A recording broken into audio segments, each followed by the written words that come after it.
self-taught artist. Like I didn't go to special school or whatsoever. When I was a kid, I thought like the only expression or the way to communicate to other people was by drawings or whatsoever.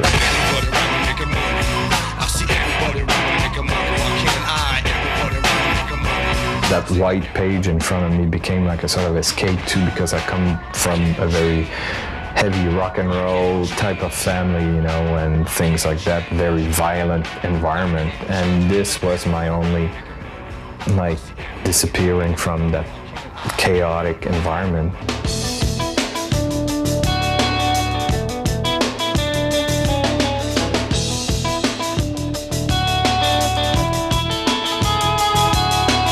One time I started to do those line drawings. I had an accident. My hand was in a cast for a while. And I was a little bit scared that my hand wasn't going to come back like it was, like I would lose that touch and things like that. So I started a little bit to draw with my left hand, and I did like a couple of lines, and I don't know, it struck to me like it's like falling in love or whatever, or finding like your signature, your originality somewhere. From that face, I thought like I could like really give a strong statement.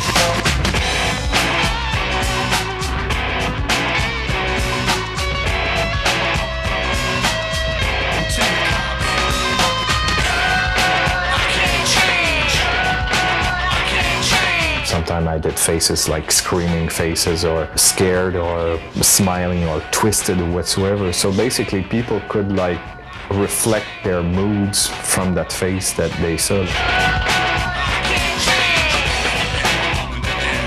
My reputation and to be recognized as an artist, I think, became more evident with the situation of graffiti, when people saw those faces appearing here and there, and people said, who the is that person doing those beautiful faces, or the same repetitious thing?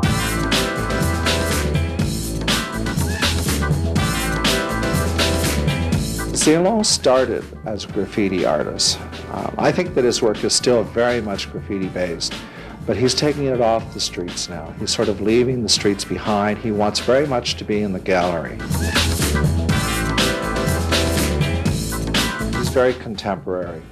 He likes to sort of focus on current events and use a lot of those topics that are very important to today and incorporating into his art.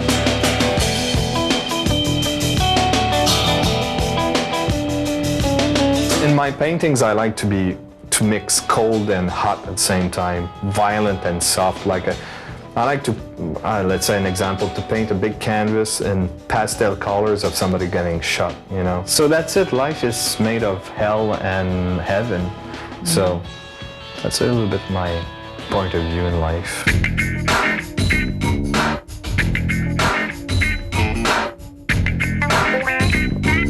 When I was in New York, I was walking down the street and I saw a homeless man, picking from garbage for his food and things like that. And he had like a t-shirt, but upside down, and the back and the front, and it had like that sort of Gap sign in front. And Gap symbolizes like cute, and everybody's nice and everybody's well dressed. This one is like, you see that person like burned out, and I put like Coke, so cocaine, 7-Up, you know, all those 7-Up, and like all the symbolism of like publicity and trying to play with that sort of drug culture. What I record with my eyes, like he records with his camera, you know, in that sense that I record and translate it and filter it through my body, and I put it on the wall or on canvas.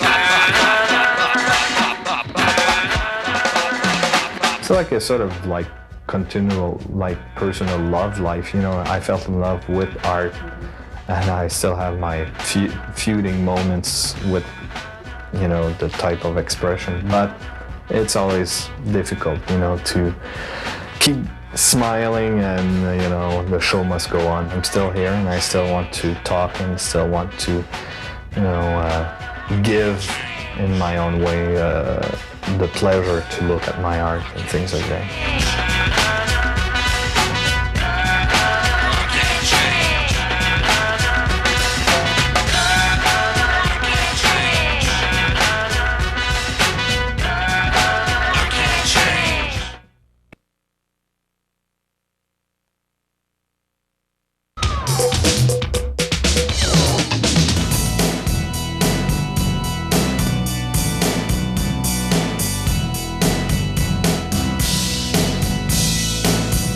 thought I would be allowed into a gay man's bathhouse.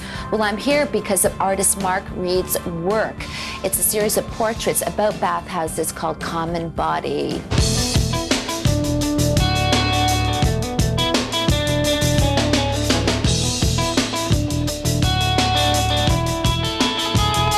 Basically, that when you're in a place like this, you're devoid of disguises. You have no clothes on, you have no decoration, you have no personal things around you. You're in a neutral place. This is something very, very rarefied in this sort of environment. And I found that intriguing, and I wanted to paint something where you just had the nakedness of it.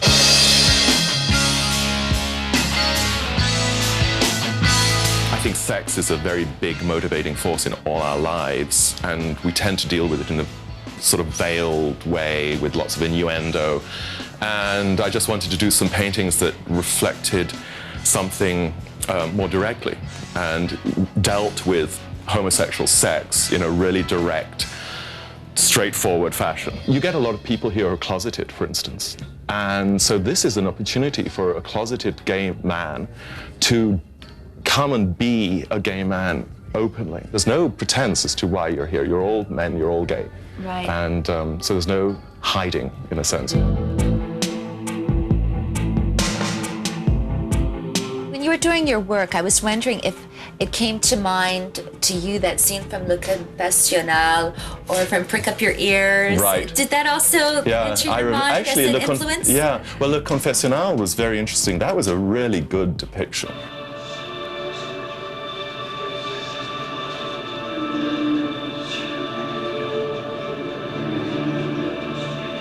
It's as close and as real as I've seen it being done. Yes, I did. I thought about those things. But mostly, my influence was really pretty direct. Yeah. I found that whatever ideas I got very much directly from the situations I've been in steampunk. Right, personal experience right. then.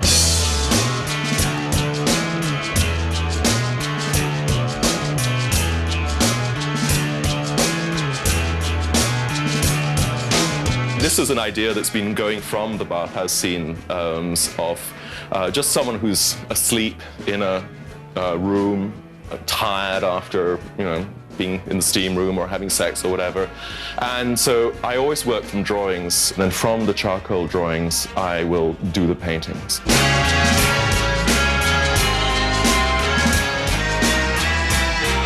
What I wanted to do here is have these three figures who basically were all looking in different directions, all minding their own business in essence, but at the same time all in this strange, rather sort of slightly haunting atmosphere. I noticed that the subjects that you choose are not male Adonises, they are average men. Most depictions of in gay literature, for instance, in the magazines, you would have the idea that everybody is absolutely gorgeous, that they're muscle-bound, they haven't got a hair on their body, no scars, nothing. And when you go to anywhere in the world or a steamer, you get everything. You get people who are older, younger, pot bellies, very hairy, bald. So that's what I wanted to show as well, that these were just everyday people.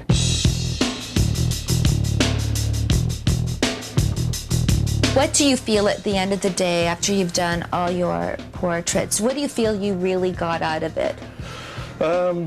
I think I may have painted some paintings that show men in a way that they have never been shown before. Mm-hmm. I think men are very vulnerable when they're in these situations, and to show male nudes anyway is still something that has a lot of stigma to it. Women have been seen painted nude in all situations, but men haven't. To me, it's important that we should show men as something other than the myth has it. I wanted to go into the steam room. Sorry. Maybe another time. Maybe next time. Oh, man.